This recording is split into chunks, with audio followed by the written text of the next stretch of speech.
ल्योली music rank company के video सबसे पहले आप तक पहुंचे तो हमारे चैनल को सब्सक्राइब करके और बेल आइकन घंटी को दबाना ना भूलिए। हेलो दोस्त, मैं सिंगर रमेश रसीला आप सबके बीच में नया होली लेके आइल बानी। अगर आप लोग के अच्छा लगी तो लाइक कमेंट जरूर करब। तो सुनी भैया, देखी भैया, एगो भौजाई अपना देवर से कहतरी के देवर बाबू रउआ ठीक नहीं करत, हर साल होली आवेला आप हमारे ही पास चल आवेनी, आप अच्छा नहीं करत, ऐसा मत करी। तो कहतरी भौजी भैया अपना देवर से, तो सुनी।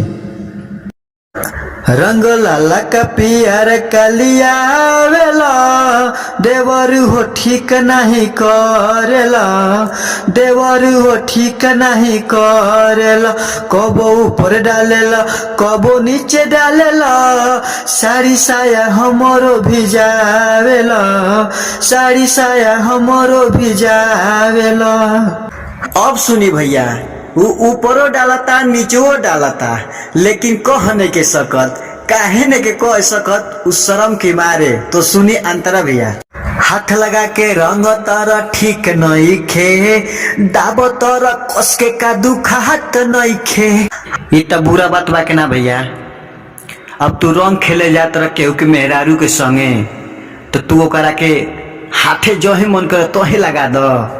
ये तो बहुत घटिया काम बा, बहुत बुरा काम बा।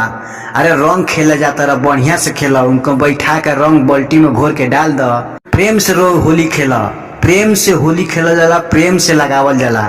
इन्हें कहे तोहे मन के तोहे हाथ लगा दे, वो औरत के दुखाए लागे, ऐसा ना करे के चाहिए। तो सुनी भैया, हाथ लगा के रंग तर ठीक नहीं खे, दाब तर कसके का दुखात नहीं खे, हमर जो बना के देखी फिसल गईल, काहे महंगा के लहंगा ला सार दिहल, हम करिंग नोर चूरी तूर दिहल, दिलावा तो बहुते दुखाला, कबो ऊपर डालेला कबो नीचे डालेला, साड़ी साया हमरो भिजावेला, साड़ी साया हमरो भिजावेला।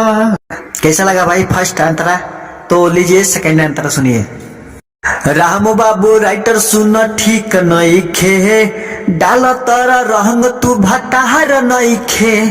इहो बुरे बात बा, काहे से वो औरत के मर्द बाहर बा, वो औरत अपना होली के दिने केवाड़ी बन के घर में बैठल बिया, तो तू जबरदस्ती खोल के केवाड़ी आ रंग डाला तर, ये बहुत बुरा बात बा कि ना भैया, बहुत बुरा बात बा।